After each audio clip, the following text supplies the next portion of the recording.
Buat teman-temanku yang baru gabung, bisa cek di playlist untuk urutan videonya, dan bisa juga cek di playlist untuk judul barunya. Bab 571, kamu tidak bisa menjadi Goal.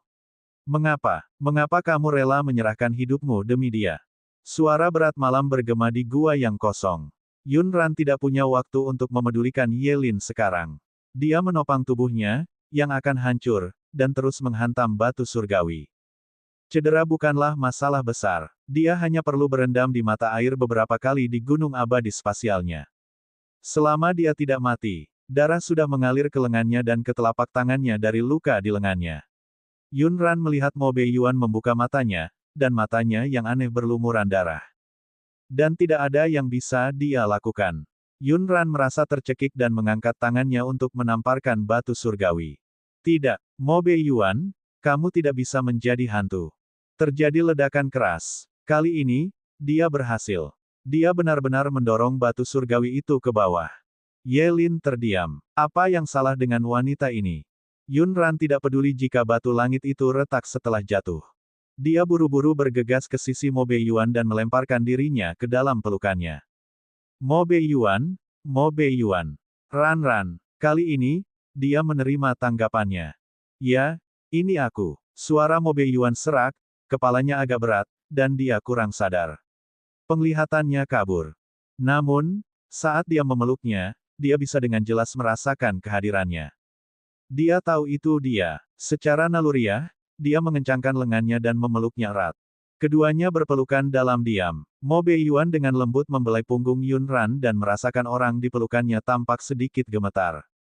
Ran, ada apa? Dan kamu bertanya padaku ada apa? Kamu hampir berubah menjadi hantu tadi. Akan lebih baik jika dia tidak bertanya. Begitu dia melakukannya, Yunran melompat dari pelukannya seperti binatang kecil yang meledak. Tahukah kamu betapa khawatirnya aku padamu tadi? Seekor hantu. Baru pada saat itulah Mo Beiyuan secara bertahap sadar kembali dan mengingat apa yang baru saja dia lakukan. Dia memotong lengan Raja Goul dan mengusirnya. Untuk mendapatkan kekuatan batu surgawi, dia duduk bersila dan meletakkan tangannya di atas batu surgawi. Pada awalnya, dia tidak merasakan sesuatu yang istimewa, tetapi ketika dia mengumpulkan ki spiritualnya, dia bisa merasakan kekuatan yang kuat terus mengalir ke dalam tubuhnya. Lambat laun, tubuhnya sepertinya dikendalikan oleh kekuatan itu. Dia ingin menjadi lebih kuat. Dia ingin melindungi Yunran dan anak-anak.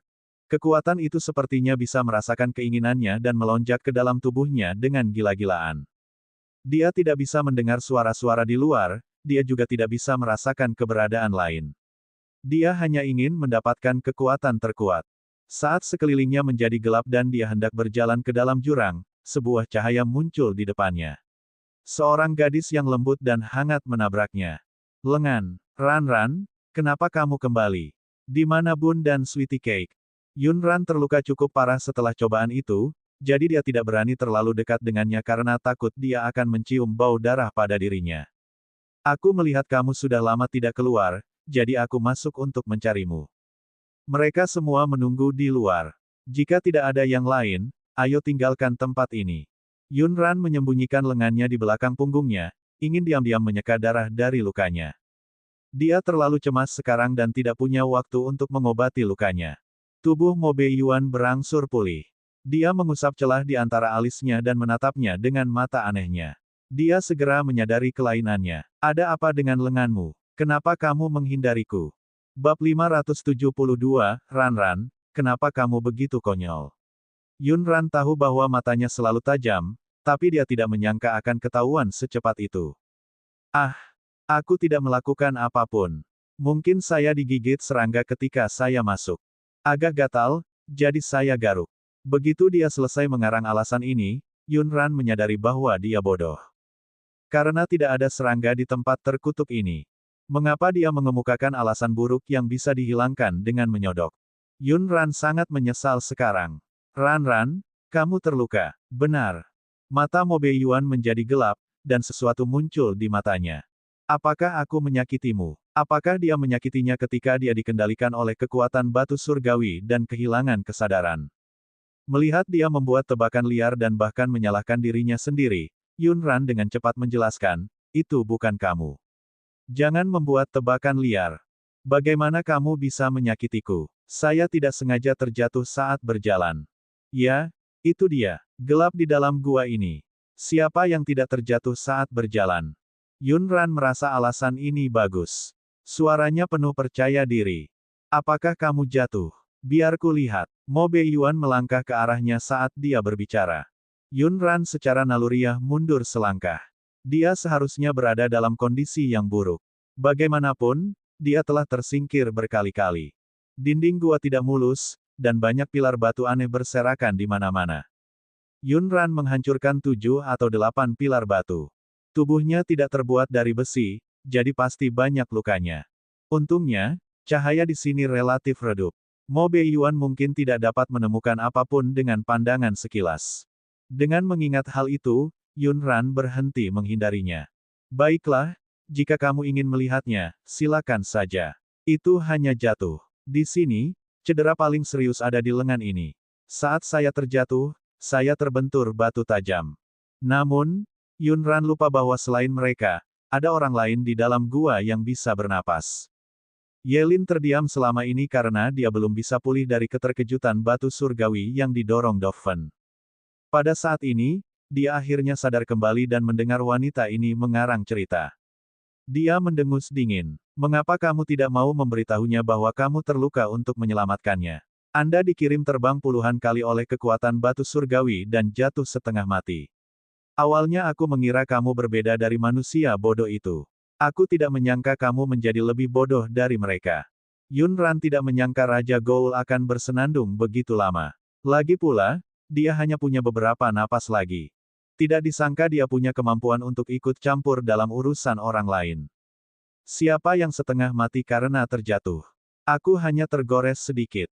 Bahkan jika Raja Goul tidak mengatakan apapun, Mo Beiyuan dapat menebak bahwa luka di tubuhnya bukan karena terjatuh. Ran, bahkan Sweetie Cake pun tidak akan jatuh saat dia berjalan. Oleh karena itu, dia tidak perlu membuat alasan untuk berbohong padanya. Sweetie Cake, ngomong-ngomong, Sweetie Cake sangat merindukanmu.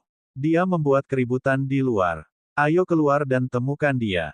Yunran merasa dia bisa menggunakan paket kecilnya untuk mengalihkan perhatian Mo Beiyuan dan membuatnya berhenti menatap luka-lukanya.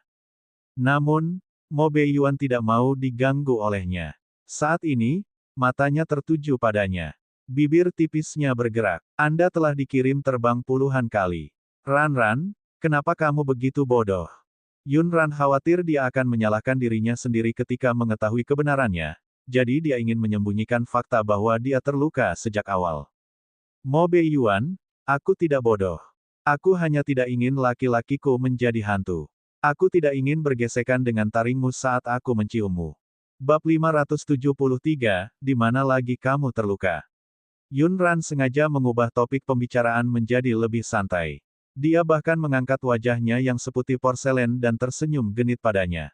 Dia bertindak seolah-olah tidak terjadi apa-apa. Namun, saat dia bertemu dengan senyumannya, sakit hati dan rasa sakit di mata Mo Beiyuan tidak memudar sama sekali. Selain lenganmu, di mana lagi kamu terluka? Mo Beiyuan tidak yakin seberapa serius lukanya setelah tersingkir berkali-kali. Namun, dia jelas tahu betapa menakutkannya kekuatan batu surgawi. Dengan kultivasi Yunran, berapa banyak kekuatan yang diperlukan untuk menjatuhkannya puluhan kali. Setelah begitu banyak tabrakan, lengannya tidak bisa terluka begitu saja.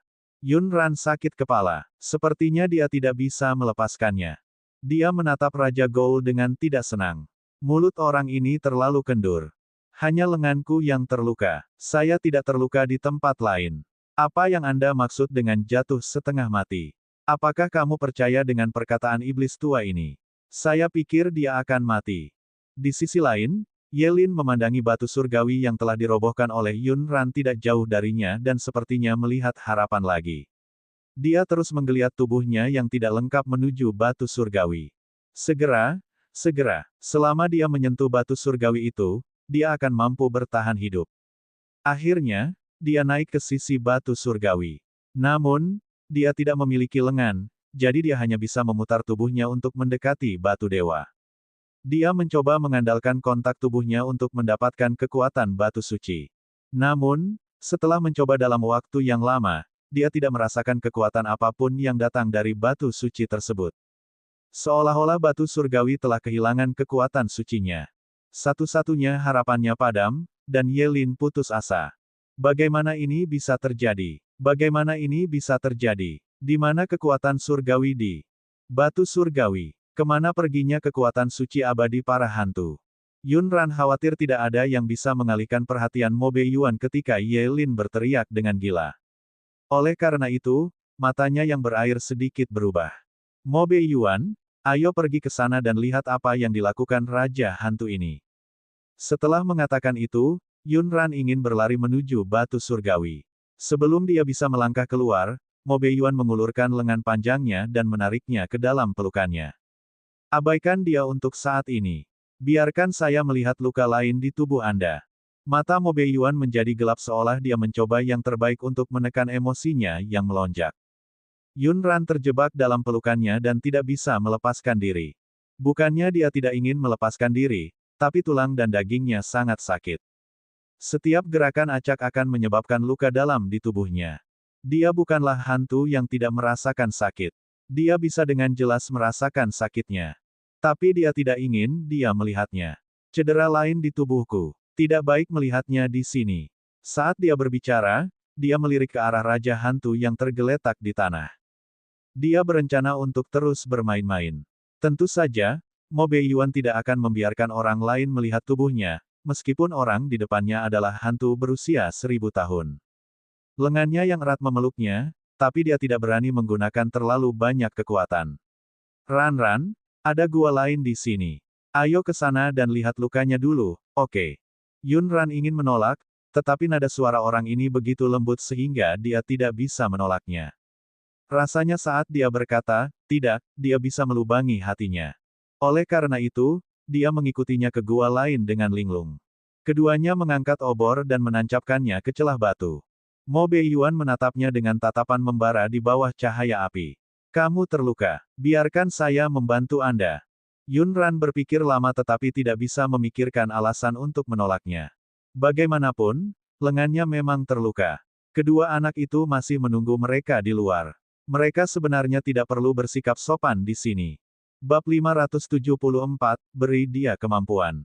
Yunran tidak menolak bantuannya dan membiarkannya mendekatinya. Dia sudah terbiasa dengan auranya. Mo Beiyuan meletakkan tangannya di sabuk yang melingkari pinggangnya dan dengan terampil membuka kancing gespernya. Dia melepas ikat pinggangnya dan melemparkannya ke batu besar di sampingnya. Dia melepas pakaiannya satu per satu. Yunran mengira dia hanya ingin melihat luka di punggungnya, tapi dia tidak berharap dia membantu secara menyeluruh. Ketika sebagian besar kulitnya menyentuh udara di luar, Yunran gemetar. Ran, apa kamu kedinginan? Suara Mo Beiyuan menjadi serak. Yunran sedikit menurunkan dagunya dan menggelengkan kepalanya. Ini tidak dingin. Anda sudah melihat semuanya, bukan? Sekarang percayalah padaku. Selain bagian lenganku yang lebih serius, seluruh tubuhku juga memar. Siapa yang tidak mengalami benjolan? Bagaimanapun, dia tidak tahu apakah tulangnya sakit atau dia mengalami luka dalam. Namun, dia tidak tahu betapa parahnya luka-lukanya di bawah cahaya api. Kulit aslinya yang seputih salju kini dipenuhi goresan dan memar yang serius. Cedera yang mengejutkan itu juga membuat mata Mo Beiyuan tenggelam semakin dalam, dan ada sedikit rasa kejam di antara alisnya. Dia tidak marah pada orang lain tetapi pada dirinya sendiri. Jika bukan karena dia tidak akan terluka sama sekali. Yunran menunggu lama sekali. Ketika dia menyadari bahwa dia tidak menanggapinya, dia mengangkat matanya yang berair dan meliriknya untuk melihat apa yang dia lakukan. Dia bertemu dengan sepasang mata yang dipenuhi rasa sakit dan rasa bersalah yang mendalam. Yunran melirik dirinya sendiri dan berteriak dalam hatinya. Hal ini membuatnya takut. Namun, ekspresinya sudah acuh tak acuh dan santai. Sebenarnya saya tidak terlalu merasakan sakit. Hanya saja kulitku sedikit lebih halus dibandingkan orang biasa, jadi terlihat sangat serius. Mo Beiyuan menunduk. Yunran tidak bisa melihat emosi di matanya dan hanya bisa mendengar suaranya. Saya akan membantu Anda menanganinya sebentar dulu. Saat kami keluar, kami akan memikirkan cara lain. Setelah mengatakan itu, dia diam-diam merawat lukanya. Pertama, luka di pergelangan tangannya yang masih berlumuran darah. Lalu, banyaknya goresan dan lebam di tubuhnya.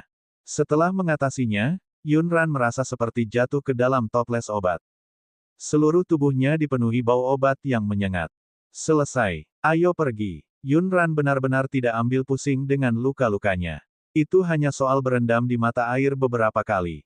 Mo Beiyuan meraih tangannya lagi dan menariknya kembali. Emosi di matanya mencapai puncaknya. Ran, apa kamu tahu apa yang kamu lakukan? Yunran dibuat bingung olehnya. Apa yang telah kulakukan? Mo Beiyuan gelisah, suaranya serak dan cemas. Kamu seharusnya tidak menyentuh batu surgawi, dan kamu juga tidak boleh kembali. Belum lagi, dia bahkan menggunakan tubuhnya untuk memukul batu surgawi. Bagaimana jika terjadi kecelakaan? Pernahkah kamu memikirkannya? Mo Beiyuan selalu menyayanginya. Setelah mereka berdua berkumpul, dia tidak pernah bersikap dingin padanya, dia juga tidak pernah marah padanya, apalagi berbicara dengannya seperti ini. Yunran berkedip dan mengangkat tangan kecilnya untuk menarik kemejanya. Dia mengangkat dagunya dan menatapnya. Oke, kalau begitu mari kita bicara baik-baik. Saya seharusnya tidak kembali dan menabrak batu surgawi. Bagaimana denganmu? Mengapa kamu menyentuh batu surgawi? Dia bahkan belum membuat keributan dengannya, dan dia sudah memarahinya. Dialah yang telah melakukan kesalahan. Mata Niu Beiyuan menjadi gelap. Dia memiringkan dagunya yang dingin ke samping, ingin menghindari tatapannya yang terlalu langsung. Yunran sedikit mengernyit dan tidak senang. Mo Beiyuan, jika kamu tidak menjelaskannya hari ini, jangan keluar. Mengapa kamu begitu bodoh hingga menyentuh batu surgawi? Tidakkah kamu melihat bahwa tindakan Raja Goul sangat aneh? Mengapa Anda tidak memikirkannya baik-baik? Batu surgawi adalah rahasia para hantu. Kemungkinan besar terkait dengan kelahiran Goul. Apakah kamu tidak takut berubah menjadi Goul? Bab 575, melarikan diri dari rumah dengan 2 paket kecil. Semakin Yunran memikirkannya, dia menjadi semakin marah. Orang ini bahkan mengatakan dia bodoh. Dia jelas lebih bodoh dari dia. Itu sebabnya dia melakukan hal bodoh seperti itu. Mungkinkah kamu ingin menjadi hantu juga? Hidup selama ratusan atau ribuan tahun, kamu hanya bisa bersembunyi di penjara sunyi besar ini, tidur di bawah tanah pada siang hari dan hanya keluar pada malam hari untuk mengeluarkan angin dan memakan darah. Semakin banyak Yunran berbicara, semakin sulit untuk memahaminya. Namun, dia merasa Mo Beiyuan sama sekali bukan orang seperti itu. Dia bukanlah tipe orang yang mendambakan kehidupan kekal dan tidak peduli dengan konsekuensinya. Dia tidak punya prinsip dan keuntungan. Pria yang dia, Yunran, cintai pasti tidak akan sebodoh itu untuk berpikir seperti itu.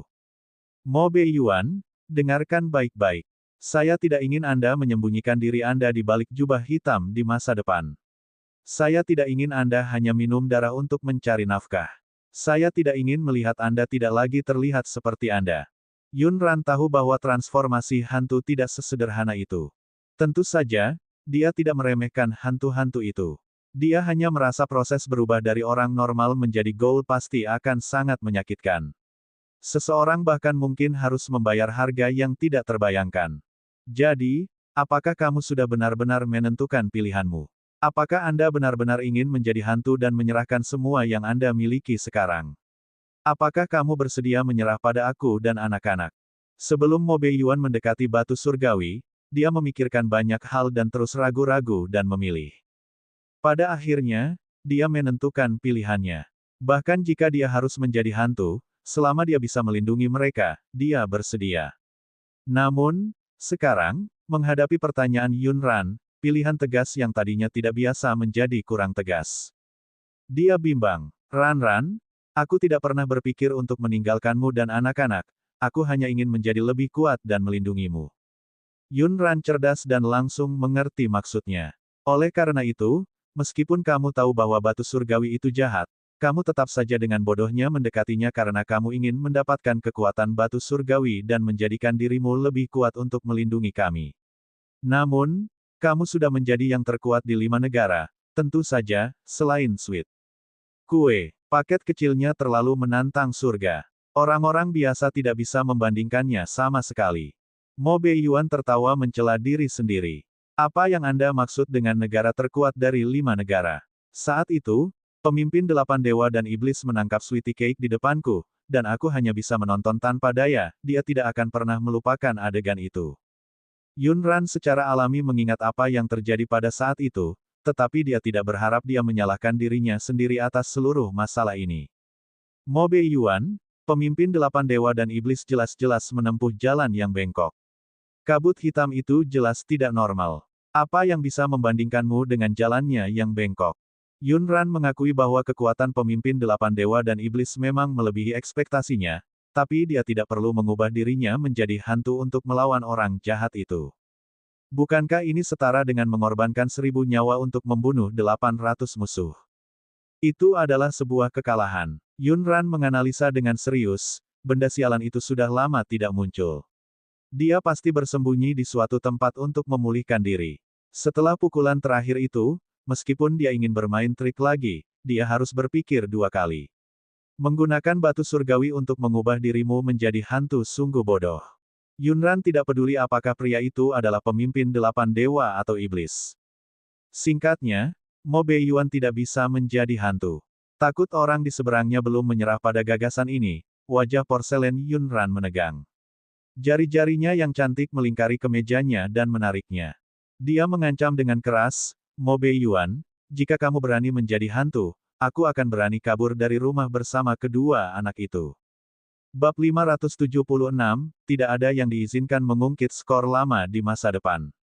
Mo Beiyuan menatapnya tanpa daya. Dia tahu bahwa dia telah membuatnya marah.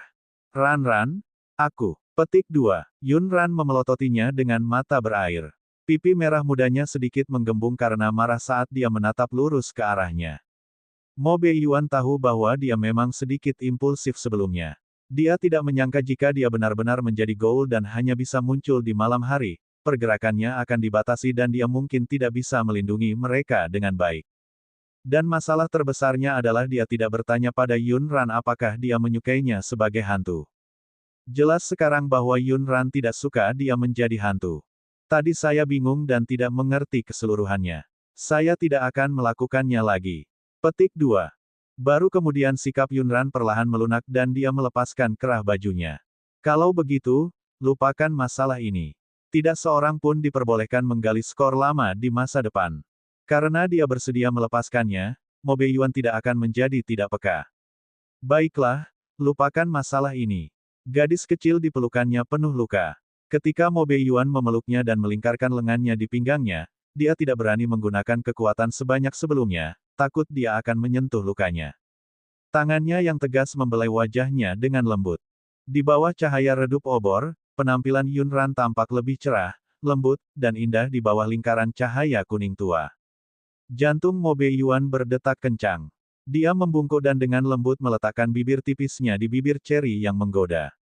Awalnya, dia hanya berencana untuk sekadar menyentuhnya untuk menenangkan emosi yang melonjak di dalam hatinya. Tanpa diduga, kali ini Yunran tidak patuh. Dia menggodanya dengan main-main dan mengungkap rahasia yang telah dia coba tekan dengan keras. Oleh karena itu, ciuman sederhana berkembang menjadi ciuman penuh gairah yang membuat napas mereka menjadi lebih cepat, wajah mereka memerah, dan jantung mereka berdebar kencang. Jangan, Mo Beiyuan, Sweetie Cake masih menunggu kita keluar. Dada Yunran naik turun dengan keras, dan suaranya lembut, seperti binatang kecil yang telah diintimidasi. Pembuluh darah di lengan Mo Beiyuan yang disandarkan pada dinding batu di belakangnya menonjol. Dia mencoba yang terbaik untuk menanggungnya. Dia tahu bahwa dia hampir kehilangan kendali sekarang. Godaan yang dia miliki untuknya terlalu besar. Pada saat yang sama, dia menyadari ada sesuatu yang salah dengan tubuhnya. Sebelumnya, ketika dia mendekatinya, meski dia kehilangan kendali, dia dapat dengan cepat menyesuaikan kondisinya dan mengendalikan dirinya sendiri. Tapi barusan, dia hampir menyakitinya. Darahnya mendidih, dan sebuah suara sepertinya memberitahunya di benaknya bahwa hanya ada mereka berdua di gua yang gelap ini. Tidak ada orang lain yang mengganggu mereka. Dia bisa melakukan apapun yang dia inginkan dengannya, termasuk mendapatkan dia sepenuhnya. Untungnya, dia terus mengingatkan dirinya sendiri bahwa dia terluka dan dia tidak bisa menyakitinya. Baru pada saat itulah dia secara bertahap menekan pemikiran yang seharusnya tidak ada dalam pikirannya. Seolah-olah cacing gu di tubuhnya telah dioles sesuatu. Tidak hanya gelisah, tetapi menjadi lebih mendominasi. Mungkinkah karena kekuatan batu surgawi? Tapi bukankah batu surgawi harus mengubahnya? Mengapa cacing gu di tubuhnya berubah? Mo Beiyuan merasa pikirannya sedikit konyol, dan senyuman tipis muncul di bibirnya. Di pihak Yunran, dia tidak menyadari kelainannya. Dia merapikan pakaiannya yang telah dikacaukan olehnya dan berdeham. Mo Beiyuan, ayo tangkap Raja Hantu itu dan pergi. Keduanya kembali ke gua sebelumnya. Raja Hantu itu masih terbaring di tepi batu surgawi. Namun, pada saat ini, dia telah berubah ke postur yang sangat aneh dan membenturkan kepalanya ke batu surgawi hitam. Tok tok tok. Yunran hanya bisa mengatakan bahwa dia adalah orang yang kejam. Bab 577, apakah makanannya tidak enak? Atau apakah mataharinya kurang bagus? Apa yang sedang dilakukan Raja Hantu ini? Mengapa dia membenturkan kepalanya ke batu? Apakah dia gila? Saat Yunran berbicara, dia hendak membungkuk untuk melihat keributan itu. Ran, jangan mendekatinya, dan jangan mendekati batu surgawi lagi. Mo Beiyuan tidak melupakan lukanya begitu cepat. Melihatnya bersandar pada batu surgawi, dia menariknya kembali dengan rasa takut yang masih ada. Yunran hanya bisa berhenti dan berdiri terpaku di tanah, menatap Raja Hantu itu dengan rasa ingin tahu. Dia menghela nafas dan berkata, seperti yang diharapkan dari para hantu. Vitalitas mereka sangat kuat. Kedua lengannya patah, tapi dia tidak berhenti. Yelin mendengar suara-suara di belakangnya dan tahu bahwa mereka sudah kembali. Dia berhenti memukul batu surgawi dengan kepalanya dan berguling ke bawah. Dia bersandar pada batu-batu surgawi dan terengah-engah, menatap lekat-lekat. Arahan Yunran, kamu wanita manusia gila, mengapa kekuatan batu surgawi menghilang? Yunran membeku sesaat dan mengerucutkan bibir merah mudanya. Bagaimana aku tahu kalau kamu bertanya padaku? Dia tidak tertarik dengan kekuatan batu jahat ini, dia juga tidak tertarik menjadi hantu. Bukankah kamu, wanita gila, yang mendorong batu itu ke bawah? Apalagi yang kamu lakukan pada batu itu tadi? Yelin bisa melihat dengan jelas dari samping. Setelah wanita ini mendorong batu itu ke bawah, kekuatan pada batu itu menghilang. Wanita ini pasti terlibat. Yunran tampak polos mendengar pertanyaannya. Apakah batu ini sangat rapuh? Terintimidasi oleh dorongan lembut, maka kamu tidak bisa menyalahkanku. Selain itu, siapa yang harus menyelesaikan masalah dengan siapa? Bukankah dia sudah berkali-kali tertimpa batu ini?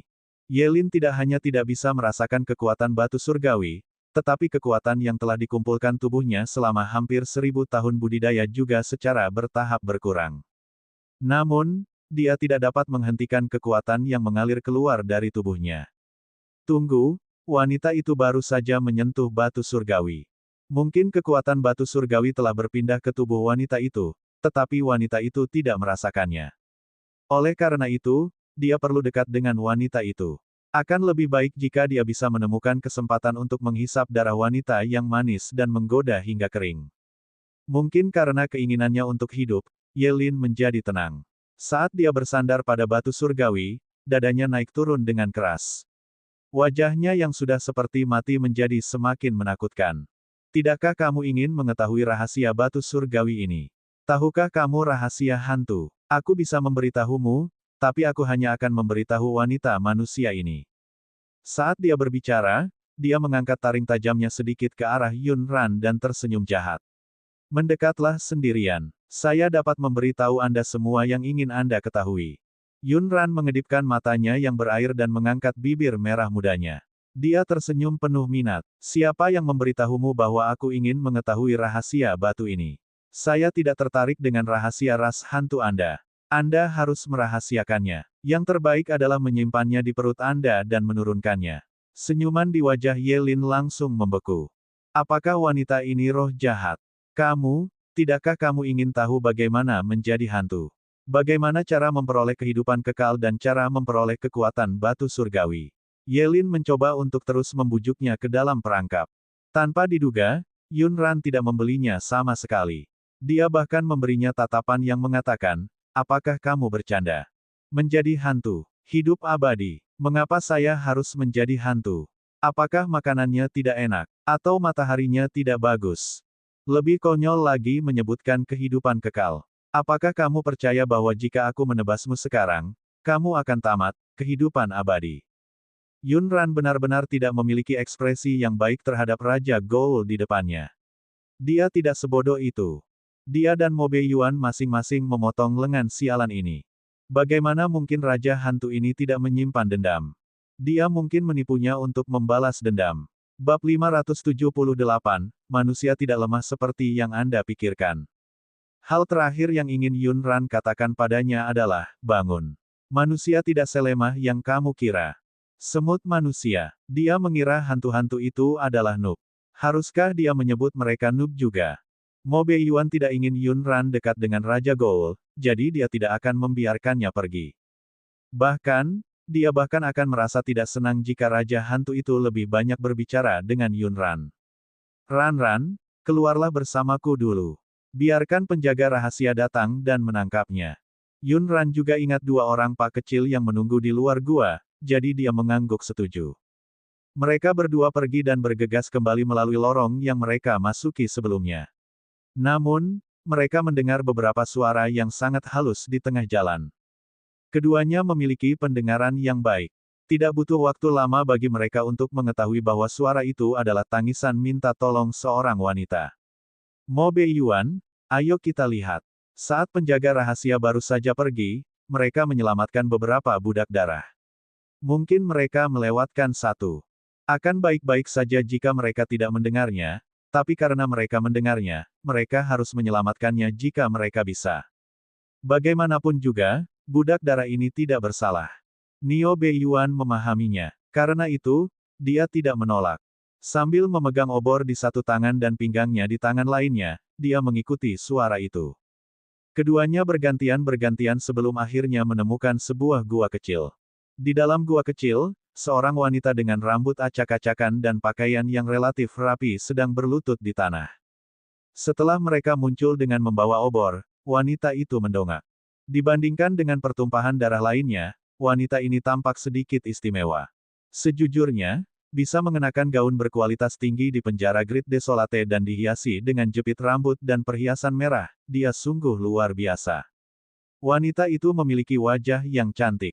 Dia seharusnya memakai riasan yang indah, tetapi karena dia baru saja menangis, riasannya rusak. Bai Ran TR mengangkat dagunya sedikit dan mengalihkan pandangannya ke dua orang di depannya. Pada akhirnya, tatapannya tertuju pada pria itu sejenak. Dia belum pernah melihat pria setampan itu seumur hidupnya. Konon kakaknya adalah pria paling tampan di penjara Great Desolate, namun di hadapan pria ini, penampilan kakaknya hanya bisa dianggap biasa saja. Dia sangat tinggi. Matanya juga sangat istimewa. Salah satunya berwarna hitam, sedangkan yang lainnya berwarna ungu. Ketika tatapannya bertemu dengannya, Bai Ranter menyadari bahwa dia dalam keadaan linglung. Dia perlahan menarik kembali pandangannya dan menggigit bibirnya. Siapa kamu? Kenapa kamu di sini? Yun Ran menjawab dengan wajar, kami di sini untuk menyelamatkanmu. Apakah kamu ditangkap oleh hantu untuk menjadi budak darah? Sebelumnya, budak darah itu telah ditangkap oleh para hantu, jadi Yun Ran memperlakukannya sebagai salah satu dari mereka. Tak disangka, wanita di depannya langsung menjadi cemas. Budak darah. Aku bukan salah satu dari budak darah rendahan itu. Adikku adalah Jenderal Bai. Dia orang paling populer di depan para hantu. Jika kamu menyelamatkanku, aku pasti akan meminta saudaraku untuk memberimu banyak hadiah. Yun Ran tercengang. Jenderal Bai. Orang yang populer di depan para hantu. Jangan bilang nama belakang kakakmu adalah Bai dan namanya Wudi. Ketika Bai Raner melihat bahwa dia telah mendengar nama kakaknya yang terkenal, dia menjadi lebih percaya diri. Karena kamu tahu kalau kakakku adalah Jenderal Bai Wudi, kamu harus lebih menghormatiku. Adikku paling menyayangiku. Saat kita keluar, aku bisa membiarkan dia lebih menyinarimu. Yun Ran terdiam. Sepertinya gadis ini masih belum mengetahui kalau leher Bai Wudi telah dipatahkan oleh Raja para Goul. Dan Yun Ran tidak benar-benar ingin menjelaskan hal ini padanya. Oh, kalau begitu ayo pergi. Bai Ran TR, keluar. Pergelangan kakiku terkilir dan tidak bisa pergi, aku ingin dia menggendongku. Saat dia berbicara, dia mengangkat tangannya dan menunjuk ke arah Nio Beiyuan. Bab 579, kemarahannya sebenarnya tidak begitu baik. Yunran bukanlah wanita yang picik dan penuh perhitungan. Namun, jika dia meminta Mo Beiyuan untuk menggendong wanita aneh yang dia temui secara kebetulan, dia akan merasa sedikit canggung melihat dari samping. Terlebih lagi, dengan pemahamannya tentang Mo Beiyuan, selain orang-orang yang dekat dengannya, dia akan menjaga jarak tertentu dari orang asing. Belum lagi menggendong wanita ini, dia mungkin akan merasa tidak nyaman jika mendekat. Yunran berhenti dan mundur selangkah, memikirkan kompromi. Bagaimana dengan ini? Aku bisa membantumu meninggalkan tempat ini, tapi dia tidak bisa menggendongmu karena dia tidak suka berada di dekat orang asing. Meskipun Bayran TR tinggal di penjara Great Desolate, dia selalu berpikir bahwa dia berbeda dari budak berdarah rendahan itu. Statusnya bahkan lebih mulia. Karena dia sudah berbicara, wanita dan pria di depannya tidak boleh menolaknya. Kata Yunran, mengapa? Tidak ada alasan. Aku hanya tidak ingin dia menggendongmu. Tidak bisakah aku? Bayranter merasa bahwa mereka masih belum memahami arti di balik kata-katanya, dan mereka juga tidak menyadari betapa kuatnya identitas kakaknya. Saudaraku adalah jenderal para hantu. Jika kamu ingin tinggal di sini, kamu tidak boleh menolakku. Kesabaran dan sifat baik Mo Beiyuan semuanya diberikan kepada Yunran dan kedua anaknya. Menghadapi wanita yang sombong dan asing, jarang sekali dia mengganggunya. Ran, kakinya patah, tapi tangannya tidak. Dia bisa merangkak keluar sendiri. Yunran terluka. Jika dia mendukung wanita ini sepenuhnya, dia pasti akan merobek luka di tubuhnya. Oleh karena itu, meskipun wanita ini setuju, Mo Beiyuan tidak akan setuju. Di matanya, tidak ada orang yang lebih penting daripada Yunran. Yunran berdeham dan merendahkan suaranya, menahan keinginan untuk tertawa. Yah, pergelangan kakinya hanya terkilir. Dia tidak mematahkan kakinya. Ketika Bayran TR melihat keduanya bergema satu sama lain, dia mendengus dengan tidak senang. Apakah kalian mengejekku? Kamu seharusnya bersyukur aku memintamu untuk menggendongku. Kalau tidak, kalian tidak punya hak untuk berbicara denganku sama sekali. Yunran terdiam. Mengapa ada yang salah dengan nilai-nilai pasangan bersaudara ini? Apakah ada sesuatu yang salah dengan dirinya? Bagaimana sikap meminta bantuan? Kami tidak akan menggendongmu, kamu boleh pergi jika kamu mau. Nada suara Yunran sudah dipenuhi dengan ketidaksenangan. Namun, orang di seberangnya jelas tidak menyadari hal ini. Sikap macam apa itu? Kamu hanyalah budak darah. Apa hakmu berbicara seperti itu padaku? Saya ingin Anda berlutut dan bersujud kepada saya sekarang untuk meminta maaf. Dalam persepsi Bayran yang terdistorsi, selain dia, wanita lain di penjara Great Desolate semuanya adalah budak darah rendahan. Tak terkecuali wanita di depannya. Sejujurnya, emosi Yunran tidak begitu baik. Mereka awalnya mengikuti suaranya untuk menyelamatkannya, tetapi mereka tidak menyangka akan bertemu dengan orang yang sakit parah. Maka dia tidak seharusnya menyalahkan mereka karena tidak bersikap cukup baik. Mo Beiyuan, ayo pergi. Biarkan dia merangkak keluar sendiri. Setelah mengatakan ini, Yunran dan Mo Beiyuan berbalik dan pergi.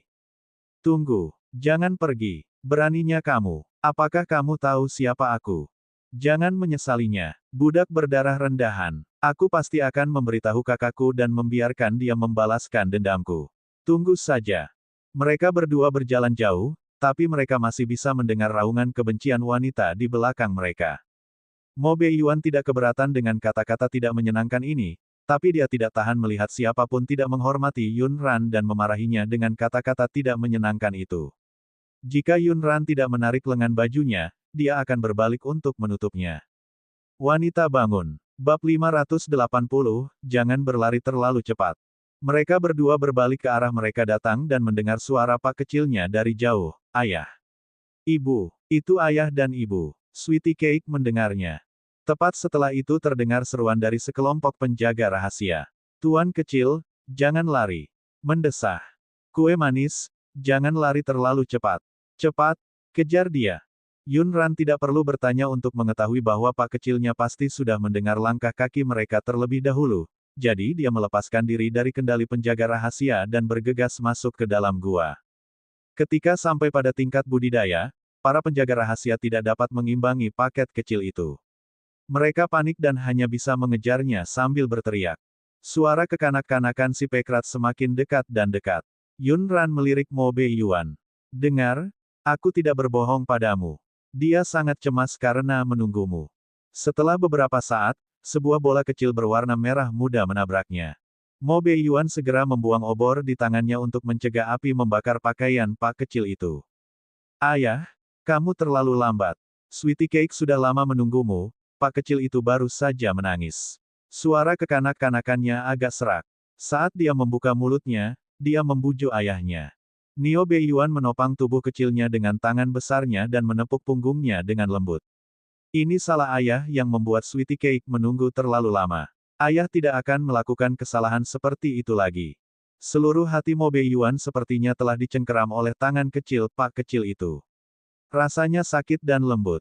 Jika dia benar-benar menjadi hantu sekarang, apakah Pak kecil itu akan berpikir bahwa dia adalah orang asing dan tidak ingin dekat dengannya lagi? Bukankah dia akan mengulurkan tangan kecilnya dan membiarkan pria itu memeluknya dengan suara kekanak-kanakan? Yun Ran benar. Jika dia menjadi Goal, dia akan kehilangan banyak hal penting. Kalau begitu Sweetie Cake akan memaafkan ayah.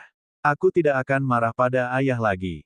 Pak kecil itu menyandarkan kepala kecilnya di bahu ayahnya. Tindakannya sangat intim.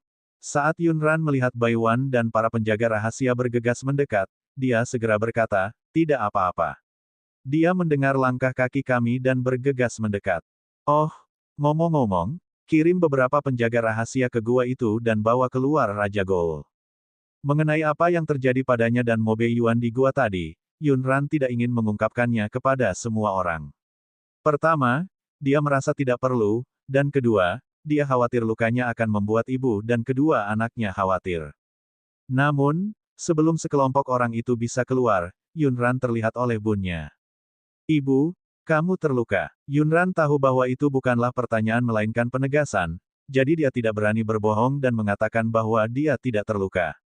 Budidaya bunnya saat ini dalam pengobatan dan racun sungguh luar biasa. Jalan di gua ini terlalu gelap. Aku tidak sengaja terjatuh. Yun Ran menggunakan alasan yang dia gunakan untuk menipu Mo Beiyuan. Begitu dia berbicara, Bai Wan menoleh. Mengapa kamu jatuh? Paket kecil di pelukan Mo Beiyuan bergerak lebih cepat. Dia menoleh ke arahnya dan bertanya dengan cemas, Ibu, apakah ibu jatuh? Di mana kamu jatuh? Bokongmu. Biarkan Sweetie Cake melihatnya. Untuk mencegah Pak kecilnya terus menebak-nebak, Yun Ran segera mengangkat lengannya yang diperban dan menunjukkannya padanya. Ibu baik-baik saja. Lihat, ayah sudah membalut luka ibu dan memberikan obat. Tidak sakit sama sekali. Little Sweetie Cake tidak tahu banyak tentang obat-obatan dan racun, jadi mudah untuk membujuknya. Tapi Bun tidak semudah itu dibujuk. Hidung kecilnya bergerak-gerak, dan dia tahu ada lebih dari satu luka di tubuh Yun Ran karena dia telah mengoleskan beberapa salep berbeda. Juga, dengan tingkat kultivasi dan kemampuan ibunya, bagaimana dia bisa jatuh? Bun mengetahui hal ini di dalam hatinya, tetapi dia tidak mengatakan apapun. Dia tahu bahwa ibunya tidak ingin semua orang khawatir, jadi dia berbohong kepada semua orang.